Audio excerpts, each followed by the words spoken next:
Hello, student. Good morning to everyone. We are now going to start the next topic, the principle of superposition. Principle of superposition is a topic in which we study about the force between multiple charges. Force between multiple charges. We can say that when a system have multiple charges, it create a force on every charges. Every force create force on every charges. So according to the principle of superposition, we have to take the in 3D system. 3D system means x-axis, y-axis and z-axis. X-axis, y-axis and z-axis. That's axis. X-axis, this is x-axis, this is z-axis and this is y-axis. This is the origin O. Now we suppose that the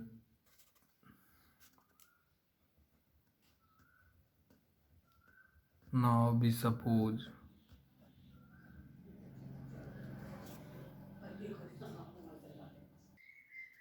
now we suppose the four charges as a Q0, Q1, Q2 and Q3. And Q3, the mutual force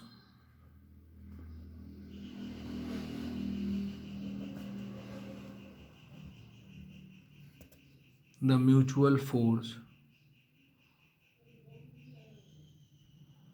between two charges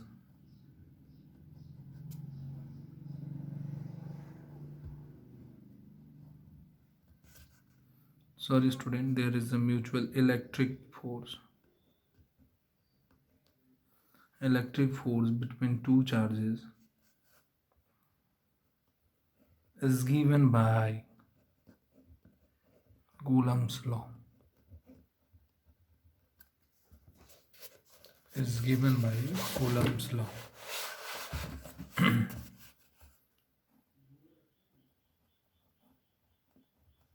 Coulomb's law.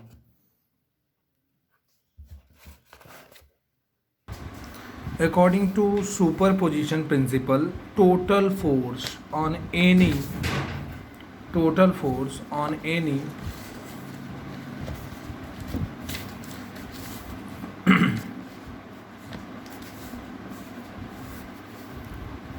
according to super principle, total force on any charge due to the number of other charge at rest is vector sum of all force on that charge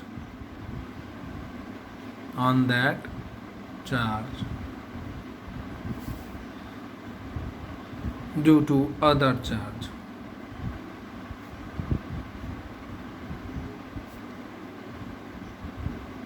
Due to other charge at one time,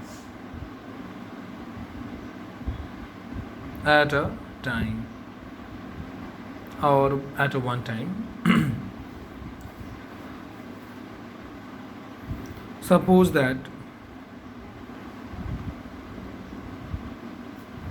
वहाँ हमने suppose किया था system को लेके, तो अब हम पूरे एक्सप्लेनेशन को करेंगे. तो suppose that charge Q1, Q2 Q3 Qn, that's the charges are situated in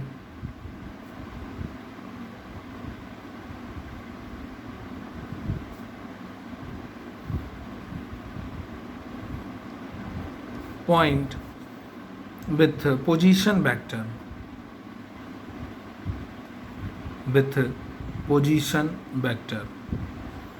आप सभी ने 11th में पढ़ा होगा वेक्टर चैप्टर, उसमें पोजीशन वेक्टर को डिफाइन किया गया था. अगर नहीं पढ़ा है तो आप मेरे नए वीडियोस आएंगे अभी वेक्टर के बारे में, हम उसको अपलोड करेंगे और बताएंगे कि पोजीशन वेक्टर क्या होता है और कैसे उसको डिफाइन किया है। देखिए पोजीशन वेक्टर होता क्या है कि ग्राफ जो हम लोग प्लॉट करते हैं 3D में, तो ओरिजिन से उस मतलब चार्ज या सिस्टम पे जो भी है उसका डिस्टेंस या पोजीशन डिनोट करते हैं, उसको हम लोग क्या बोलते हैं, position vector are N respectively.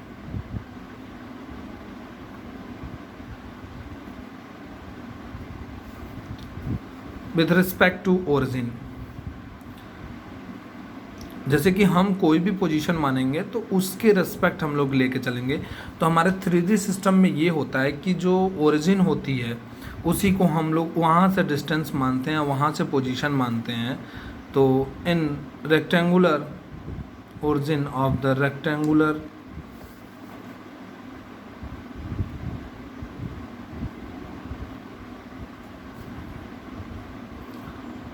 Coordinate X Y Z, X Y Z हमारा ओरिजिन है, सॉरी ओरिजिन नहीं, हमारे कोऑर्डिनेट्स हैं, और जो कि एक्सिस कोऑर्डिनेट्स हैं, एक्स एक्सिस, वाई एक्सिस और जेड एक्सिस। तो उसी तरीके से हम लोग को पता होगा कि टोटल जो फोर्स होता है एफ नॉट से हम लोग डिनोट करते हैं, और हमारा उसी पे जो चार्ज है total force F not on rest on a test charge, sorry rest नहीं टेस्ट चार्ज है, तो टेस्ट चार्ज जिस पे होगा वो हमारा क्या होगा, क्यू नॉट होगा, क्या होगा, क्यू नॉट होगा एट पोजीशन वेक्टर, या एट पोजीशन बोल सकते हैं, at position vector R not due to all the and distract discrete charge, N discrete charge means N charges हैं, तो एन डिस्क्रीट चार्ज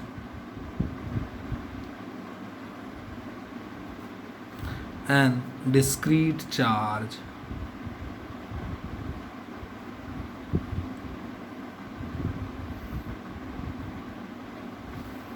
तो हो जाएगा तुम्हारा F not is equal to F vector 0 1 plus F vector 0 2 plus F vector 0 3 dot dot F vector 0 m। मैं यहाँ पे ये बताना चाहता हूँ आप लोगों को, ये 0 1 और ये 0 2 0 3 और ये 0 m, कहने का मतलब ये है कि जब कोई भी चार्जेस हैं, जो भी चार्ज क्रिएट होते हैं, तो वो होता ये कंडीशन में है कि जैसे हमारा सपोज करिए क्यू नॉट है और हमारा Q1 Q2 Q3 चार्जेस है, तो जो फोर्स क्रिएट होगा वो Q1 का Q नॉट का Q1 पे भी होगा, Q नॉट का Q2 पे भी होगा, Q नॉट का Q3 पे भी होगा। इसी कंडीशन में ये पूरे चार्जेस क्रिएट होंगे। तो अभी हम आपको बता देते हैं, लिख लेते हैं यहाँ पे F01। देखिए अभी हम बताया ना कि F01 मतलब फोर्स Q नॉट चार्ज पे Q1 की वजह से, और F02 का मतलब force on Q not due to the Q2, मतलब दूसरे चार्ज जो भी हम यहाँ पे अगर जैसे 3 लिख देंगे तो यहाँ पे हो जाएगा Q नॉट पे Q2 का। अगर यहाँ पे 1 2 लिखा होता या 2 1 लिखा होता तो हम बोलते force on charge 2 Q2 due to Q1, अगर 2 1 होता तो इसी तरीके से ये हमारा डिफाइन हो जाता है ये पोजीशन टाइप, तो हो जाएगा। उसके बाद अकॉर्डिंग टू कूलम्स लॉ,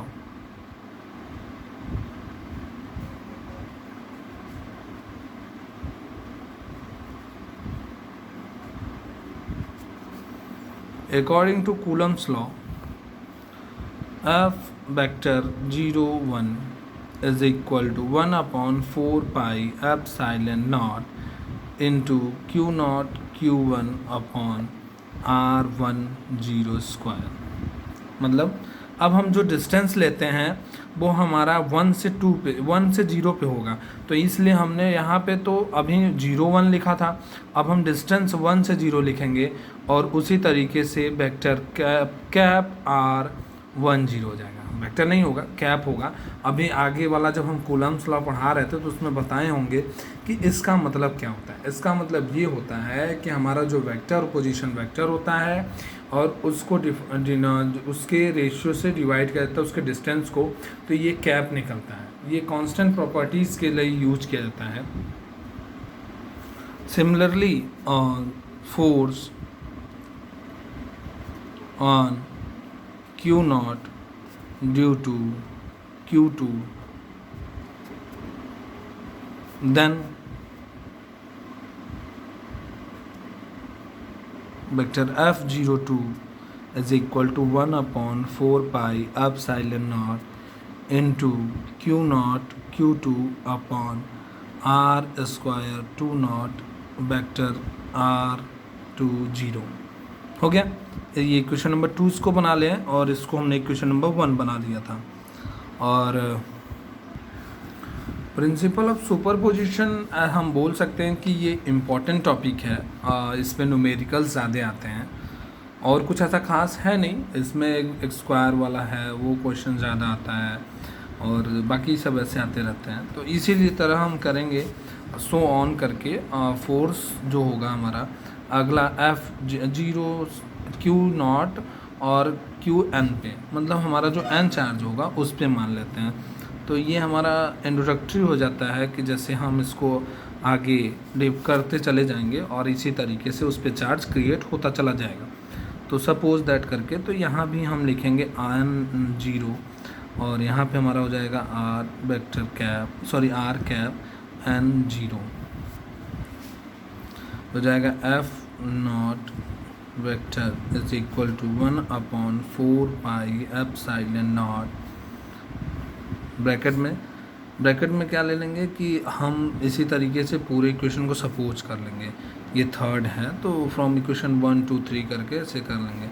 तो देखो ज़्यादा इक्वेशंस रहते हैं तो इसलिए हम इसको यहाँ पे लिखेंगे नहीं कि फ्रॉम इक्वेशन दिस, क्योंकि आगे हमने क्या क्या लेट कोई हो सकता है किया हो ऐसे, तो कई सारे इक्वेशंस को लेके चलते हैं।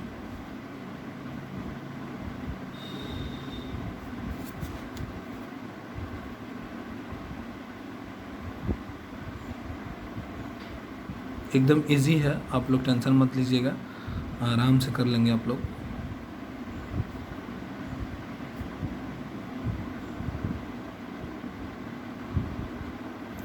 देखिए हमने सिस्टम में अगर 3 लिए हैं चार्जेस तो 3 हमको यहाँ पे करना होगा। हमने तो 2 ही चार्ज मतलब लिया तो 3 है लेकिन 2 का कर दिए जल्दी से, तो कोई प्रॉब्लम है नहीं, आप कर सकते हैं उसको फिर से। वहाँ पे करना क्या है कि Q0 Q3 कर दीजिएगा, यहाँ पे 30 और वेक्टर ऐसे करके कैप कर लीजिएगा। जितना बड़ा करेंगे उतना ही अच्छा होगा एग्जामिनेशन में और आपकी जो स्ट्रेंथ होती है वो भी अच्छी हो जाएगी लिखने की।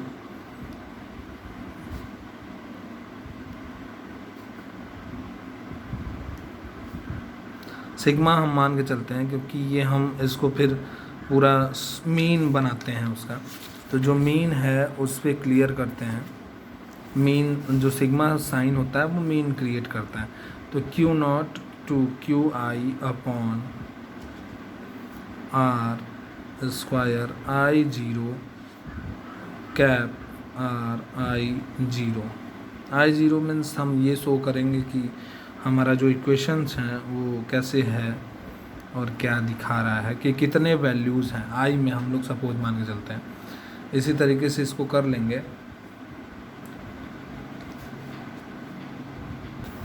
अब हम सबको पता है कि जो हमारा एक वैल्यू होगा जैसे कि Q नॉट वो कॉमन होगा, क्या होगा कॉमन होगा, तो F not vector F not is equal to Q not upon 4 pi epsilon not sigma I is equal to N, I is equal to 1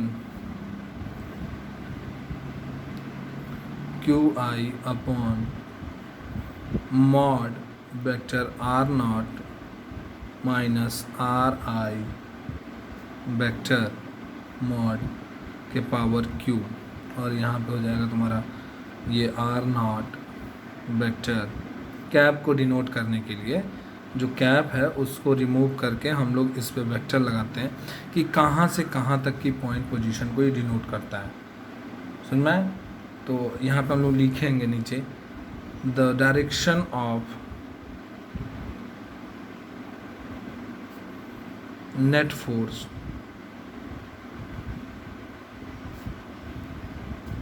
F naught on charge Q naught due to discrete charge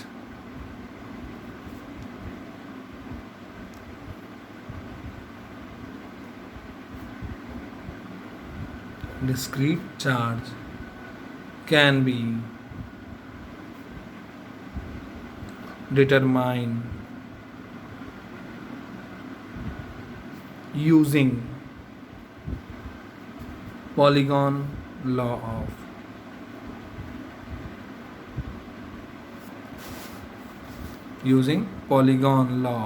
vector।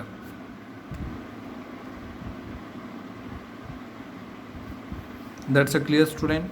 अगर कोई आपको problem है तो आप हमसे contact कर सकते हैं।